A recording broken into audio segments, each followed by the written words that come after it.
asked me to help her catch a raccoon. But what I found in her basement made me question everything I thought I knew about her. It started like any other boring afternoon in our quiet neighborhood just outside Surrey.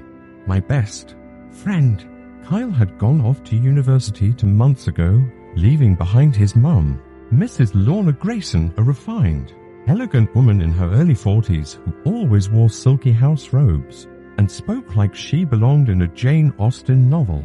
One Thursday, she called me out of the blue, sounding panicked, asking if I could help her catch a raccoon that had gotten into their basement.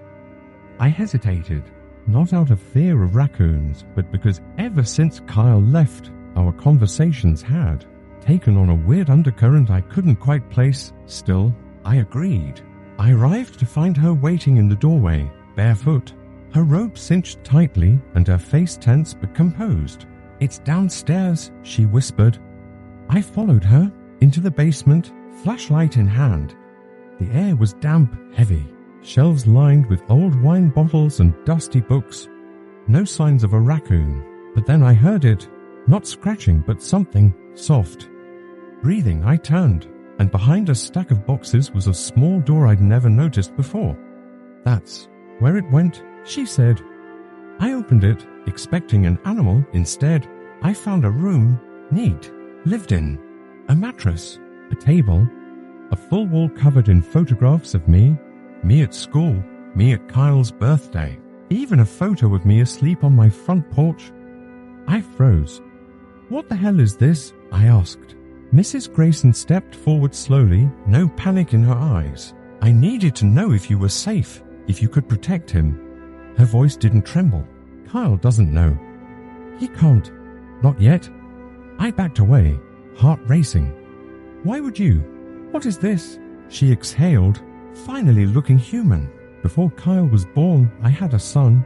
They told me he died in the hospital, but 3 years ago, I found a file. Adoption papers. They lied. They sold him." My mouth went dry. "You think I'm him?" She nodded. "I did. I do. You look like your father. And I knew, the moment you walked into this house the first time, I couldn't let you disappear again." I was shaking. "That's insane. Check the file," she said, holding out a thin folder. I opened it. Photos, DNA test results, inconclusive but suggestive. Hospital signatures. My birth certificate didn't match. My hands trembled. "Why didn't you tell me?" She sat on the mattress, calm. "Because if I was wrong, I'd lose both of you." I stared at her. "And if you're right?" Her eyes filled with tears. "Then I failed you twice. I ran." I didn't speak to her for weeks. My mind spiraled. I confronted my parents. They cracked. Confessed everything. I had been adopted at birth after a private arrangement. I went back to her house. She was in the same robe, same smile, but hollow this time. "You came back," she said. I nodded. "We needed DNA test." A week later, the results arrived. Positive. She was my mother. But the story didn't end there. Kyle still didn't know, and she didn't want to tell him. Not yet. I moved out, kept my distance.